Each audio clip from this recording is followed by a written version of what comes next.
வடிவேலு பாண்டியன் கிட்ட சொல்றாரு, சரவணனுக்கு போன் பண்ணா சரவணனும் சேர்ந்து அடிக்கிறான் மச்சான். அவங்க 2 பேத்துக்கு போன் பண்ணா அவங்க 2 பேரும் சேர்ந்து அடிக்கிறாங்க மச்சான். பூமதி சொல்றாங்க, தெரியாம நடந்துச்சுன்னு மன்னிச்சு விட்டுட்டீங்கல்ல, அது நம்ம செஞ்ச தப்பாங்க. நம்ம போலீஸ்ல புகார் பண்ணிருக்கணும். குமார தூக்கி உள்ள வச்சிருப்பாங்கல்ல.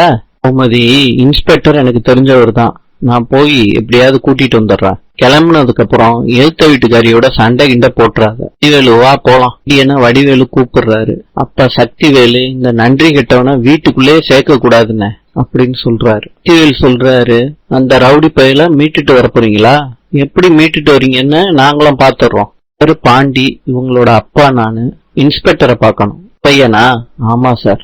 ஏன் இந்த மாதிரிலாம் பண்ணிக்கிட்டு இருக்காங்க? ஒண்ணும் இல்ல சார், குடும்ப சண்டை சார். எல்லாம் நடந்த பிரச்சனை இல்ல, என் மேல அடி விழுந்துருச்சு. கோவத்துலதான் இப்படி பண்ணிட்டாங்க.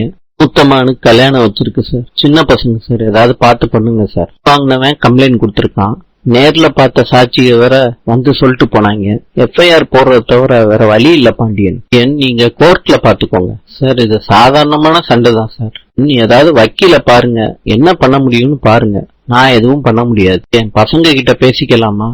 பேசிக்கோங்க. பாண்டியன் சொல்றாரு, பயப்படாதீங்க, தைரியமா இருங்கடா, நான் வந்துடுறேன். பிள்ளைக்கு பாண்டியன் போன் பண்றாரு அட்வொகேட்ட வர வைக்கிறதுக்கு. வெளியே ராஜிய திட்டுறாங்க, நீ உன் வீட்டுக்கு போறதுக்கு எதுக்கு அடி வாங்கணும், என் அண்ணனும் தம்பியும் அப்படின்னு சொல்லிட்டு திட்டிக்கிட்டு இருக்காங்க. யாரு போலீஸ் ஸ்டேஷனுக்கு அலையிறது? பொண்ணு வீட்டுல மயிலு கேக்குறாங்க அவங்க அப்பா கிட்ட, கொள்ளு தாத்தா பாட்டி தாத்தா எல்லாம் பேர்லாம் போடணுமா பத்திரிக்கையிலன்னு.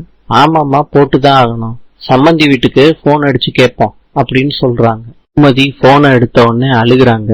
என்ன சம்பந்தியம்மா, ஏன் அழுகுறீங்க? அஜி போனை வாங்கி சொல்றாங்க நடந்ததெல்லாம். பொண்ணு வீட்டுக்கு பொண்ணோட அம்மா விஷயத்த பொண்ணுக்கு சொல்றாங்க. பொண்ணோட அம்மா சொல்றாங்க, பொண்ணோட ராசி சரியில்லை, அதனாலதான் போலீஸ் புடிச்சிட்டு போயிருச்சுன்னு சொல்லுவாங்களோ, பயமா இருக்குடி. இன்னும் மயில் கிட்ட சொல்றாங்க, அவங்க வீட்டுக்கு போய் தான் ஆகணும், இல்லாட்டி கண்டதையும் யோசிக்க ஆரம்பிச்சிருவாங்க.